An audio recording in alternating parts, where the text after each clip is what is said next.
Hello friends, स्वागत है आप सभी का हमारे YouTube channel UK SSC with NK पर। तो फ्रेंड्स, आज मैं आपको यहाँ पे भारतीय संविधान की क्लास दूंगा इंडियन पॉलिटी में, जिसमें मैंने आपको पिछली वीडियो में कराया था 1600 ईस्वी का राजलेख। तो आज मैं उससे आगे का राजलेख जो भी है वो आपको मैं यहाँ पे कराऊंगा 1726 का राजलेख। तो इस राजलेख में कुछ ज्यादा इम्पोर्टेंट मतलब बड़ी बात नहीं है। इस वाले राजलेख में क्या था, इस वाले राजलेख में सिर्फ हमें महत्वपूर्ण जो पर्सन है, सिर्फ हमारे पास 2 ही पर्सन है। तो वीडियो को स्टार्ट करते हैं फ्रेंड्स। तो हमारा जो 1726 का राजलेख है, इस राजलेख के तहत क्या हुआ था, जो प्रेसिडेंसियां थी उनके क्या थे, राज्यपाल मुंबई, मद्रास और बंगाल के जो प्रेसिडेंसी थे उन्हें क्या था, कानून बनाने की शक्ति प्रदान कर दी गई थी इस राजलेख के तहत। तो 1726 के राजलेख के तहत क्या हुआ था, मुंबई के प्रेसिडेंट, मुंबई, कलकत्ता और मद्रास के जो वहां के राज्यपाल थे उन्हें क्या किया था, वहां पे शक्ति, कानून बनाने की शक्ति प्रदान कर दी गई थी। और इससे पहले ये शक्ति कहाँ पे थी, इंग्लैंड में स्थित निदेशक बोर्ड में स्थित थी। तो ये शक्ति कहाँ पर थी पहले नहीं, तो मैं आपको इसके पर्सन करा दूं। इसमें क्या था, इसमें क्या हुआ था कि ये जो हमारे पास कोलकाता, मुंबई और क्या था हमारे पास मद्रास, कोलकाता, मुंबई, मद्रास के प्रेसिडेंसियों के राज्यपालों को विधि बनाने की शक्ति,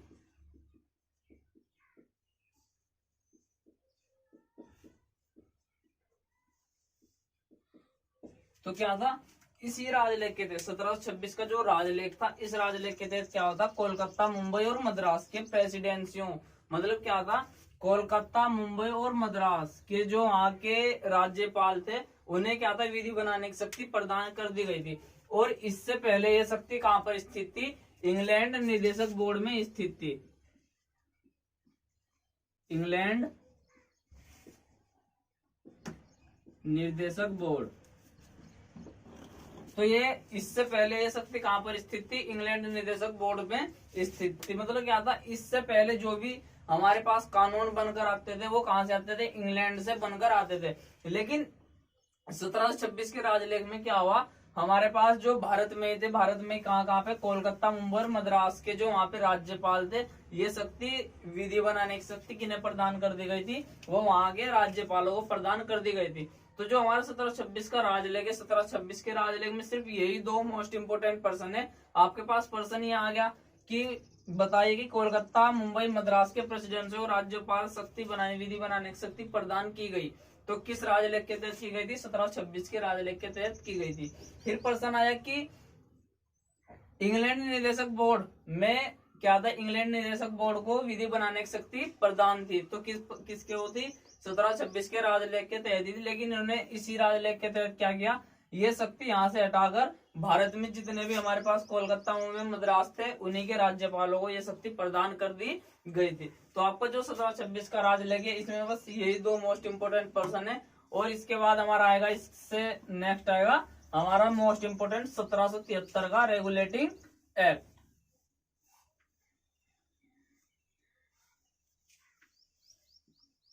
तो हमारा जो 1773 का रेगुलेटिंग एक्ट मोस्ट इंपोर्टेंट रहेगा, क्या रहेगा, 1773 का रेगुलेटिंग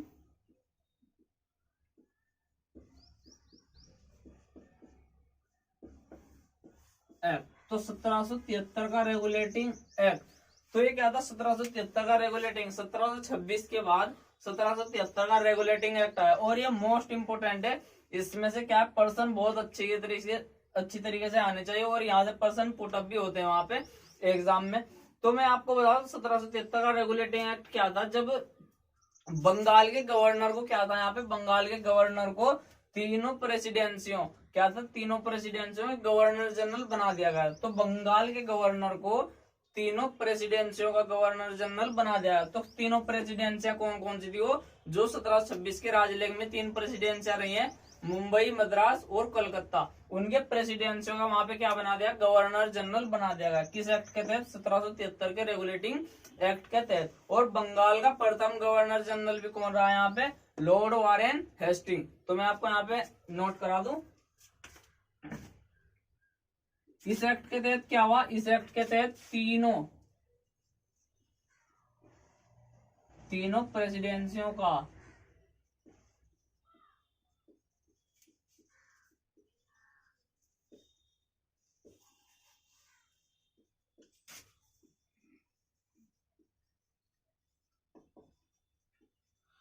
तो क्या था, तीनों प्रेसिडेंसियों का गवर्नर जनरल बनाया गया। तो गवर्नर जनरल बना दिया गया किस एक्ट के तहत, तो 1773 के रेगुलेटिंग एक्ट के तहत बना दिया गया। तो प्रश्न आपके पास ये आ जाएगा कि बताए कि निम्न में से किस एक्ट के तहत बंगाल के गवर्नर को तीनों प्रेसिडेंसियों का गवर्नर जनरल बना दिया। तो बंगाल के गवर्नर को तीनों प्रेसिडेंसियों का गवर्नर जनरल बनाया गया था। तो 1773 के रेगुलेटिंग एक्ट के तहत वहां पे बनाया गया था।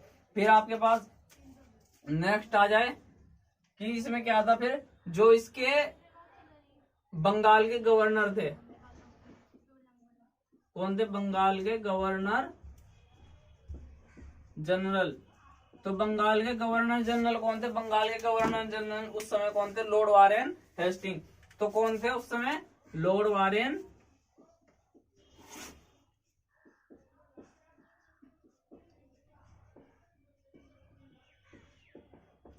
तो लॉर्ड वारेन हेस्टिंग उस समय कौन थे, 1773 के रेगुलेटिंग एक्ट के थे। बंगाल के गवर्नर जनरल कौन थे, लॉर्ड वारेन हेस्टिंग उस समय के गवर्नर जनरल है। और इसी रेगुलेटिंग एक्ट के तहत एक लिखित संविधान भी प्रस्तुत किया गया। मतलब क्या था, इस संविधान, इस रेगुलेटिंग एक्ट के तहत क्या हुआ, एक सुनिश्चित शासन पद्धति, एक संविधान बनने के तहत, मतलब यहाँ पे क्या हुआ था, रेगुलेटिंग एक्ट में संविधान बनने की शुरुआत हुई। मैं आपको एक एक चीज यहाँ पे नोट कराता हुआ चलूंगा। तो क्या था, एक लिखित संविधान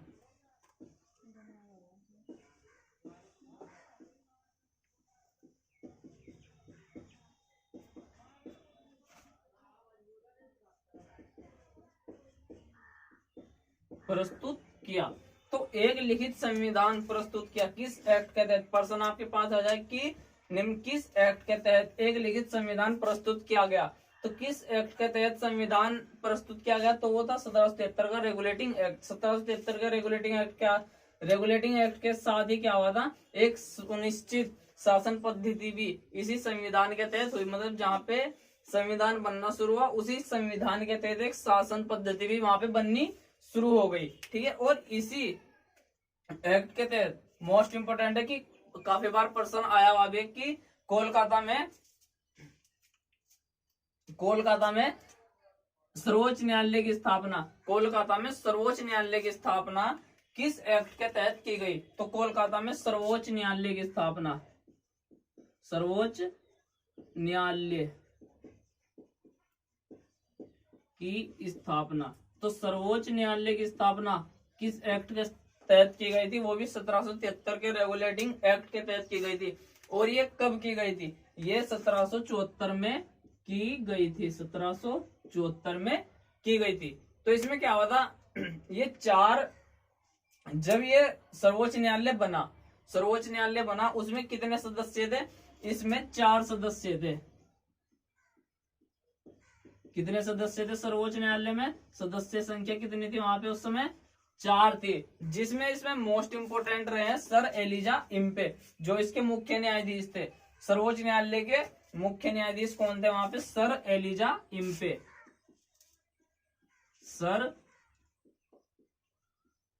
एलिजा इम्पे।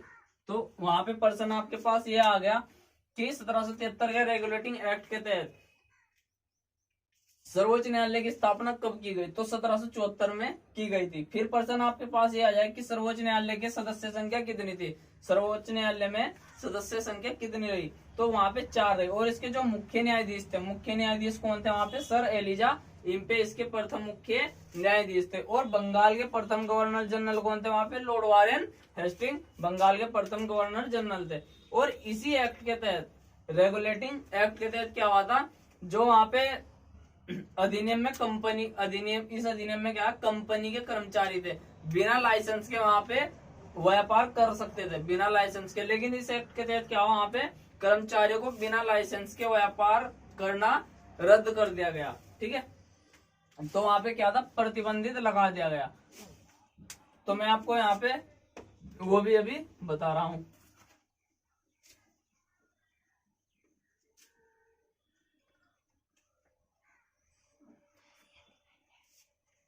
तो इसमें जो हमारे पास कंपनी के कर्मचारी थे, क्या था, जो कंपनी के कर्मचारी थे,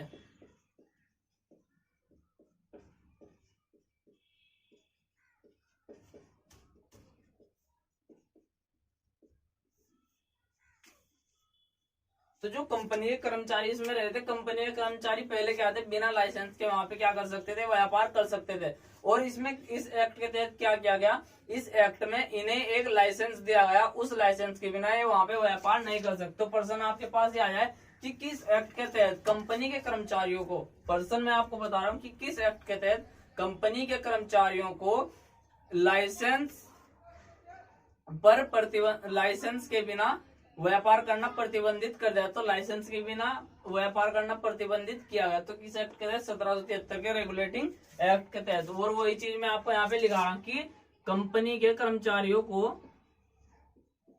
कंपनी के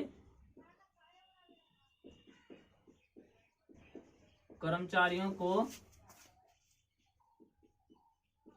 बिना लाइसेंस व्यापार प्रतिबंधित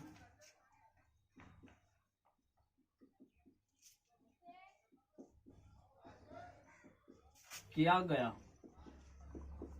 तो प्रतिबंधित किया गया, तो पर्सन आपको मैंने अभी बता ही दिया, और पर्सन आपके पास मैंने लिख दिया। फिर इसके बाद हमारा नेक्स्ट आएगा कि जब 1773 का रेगुलेटिंग एक्ट था, 1773 का जब रेगुलेटिंग एक्ट चल रहा था, तो उस समय ब्रिटेन के प्रधानमंत्री कौन थे, तो ब्रिटेन के प्रधानमंत्री उस समय कौन थे, ब्रिटेन के प्रधानमंत्री थे उस समय, यहाँ पे मैं आपको बता दूं, ब्रिटेन प्रधानमंत्री।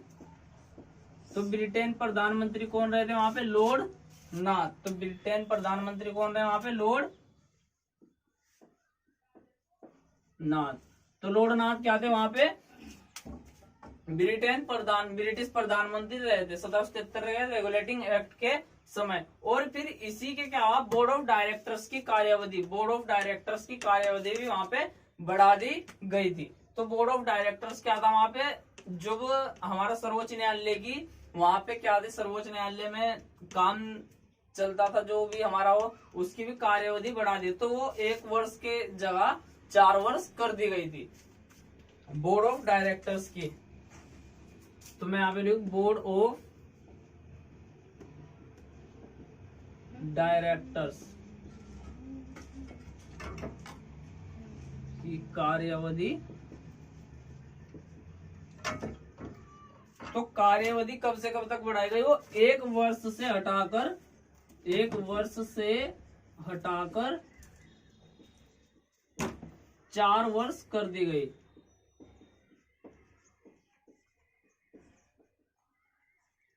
तो 4 वर्ष कर दी गई। ठीक है, तो इसी एक्ट के तहत क्या हुआ, बोर्ड ऑफ डायरेक्टर्स की कार्यावधि, पर्सन आपके पास आ जाए कि 1773 के रेगुलेटिंग एक्ट के तहत पर्सन था ये कि बोर्ड ऑफ डायरेक्टर्स की कार्यावधि किस एक्ट के तहत बढ़ाई गई थी। तो बोर्ड ऑफ डायरेक्टर्स की कार्यावधि किस एक्ट के तहत बढ़ाई गई थी, 1773 के रेगुलेटिंग एक्ट के तहत ही बढ़ाई गई थी। और इसमें क्या था, सैनिक और सिविल शक्तियों को भी, गवर्नर जो था, सैनिक और सिविल शक्तियों को भी गवर्नर में भी काफी हो रहा है यहाँ पे। तो इसके बाद क्या हुआ था, इसके बाद जो हमारा इसमें सैनिक और सिविल शक्तियों की जो कार्यवधि, सिविल शक्तियों की कार्यवधि क्या थी, गवर्नर जनरल के 4 वर्ष अधिक और आगे सौंप दी गई, 4 वर्ष सौंप दी गई। और इसमें क्या, 4 सदस्य परिषद को भी, 4 सदस्य परिषद को सौंप दी गई। तो पर्सन आपके पास ये इस तरीके से बना कि सैनिक और सिविल शक्तियां, सैनिक और सिविल शक्तियां किसे सौंप दी गई थी? तो 4 सदस्यीय परिषद को ही सौंप दी गई थी। 4 सदस्यीय परिषद को सौंपी।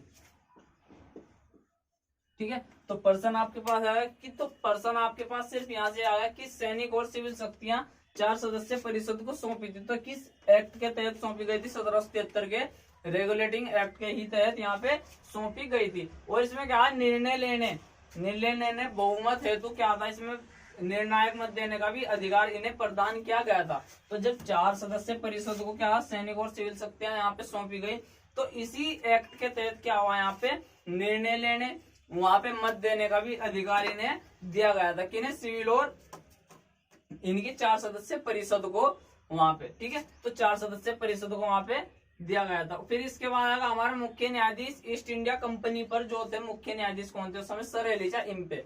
और सर एलिजा इम्पे 1774 में ब्रिटिश प्रथम रेगुलेटिंग एक्ट के द्वारा वहां पे किया था। उन्होंने क्या किया था वहां पे?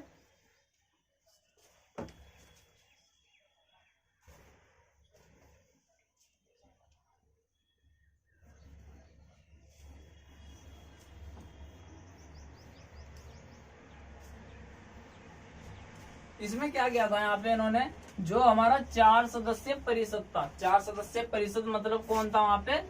सर्वोच्च न्यायालय। सर्वोच्च न्यायालय की स्थापना कब की गई थी? 1774 में। और 1774 में जो 4 सदस्यीय परिषद बनाई गई थी, प्रथम 4 सदस्यीय परिषद भी प्रथम प्रयास रहा है कि 1773 के रेगुलेटिंग एक्ट के द्वारा वहां पे बनाई गई थी। और वहां पे इसका क्या था? ईस्ट इंडिया कंपनी पर संसदीय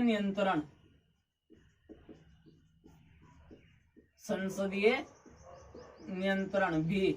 तो पर्सन आपके पास ये आ जाए कि ईस्ट इंडिया कंपनी पर संसदीय नियंत्रण किस एक्ट के तहत किया गया? तो किस एक्ट के तहत किया गया था? वो भी 1773 के रेगुलेटिंग एक्ट के ही तहत किया गया था। किस पर? ईस्ट इंडिया कंपनी पर। और 1774 में 4 सदस्यीय परिषद में पहली बार 4 सदस्यीय परिषद बनाई गई थी। वो कब बनाई गई थी? 1774 में, जब सर्वोच्च न्यायालय की स्थापना की गई 1773 के रेगुलेटिंग एक्ट के तहत। अब इसके बाद हमारा क्या है? कंपनी में, इसमें मोस्ट इंपोर्टेंट फिर हमारा एक पर्सन और बना है कि जो कंपनी में, कौन सी कंपनी? जब वहां पे कंपनी थी, वहां पे काम करने वाले लोग थे कंपनी में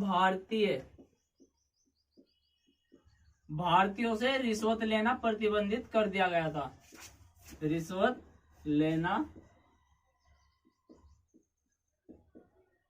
प्रतिबंधित।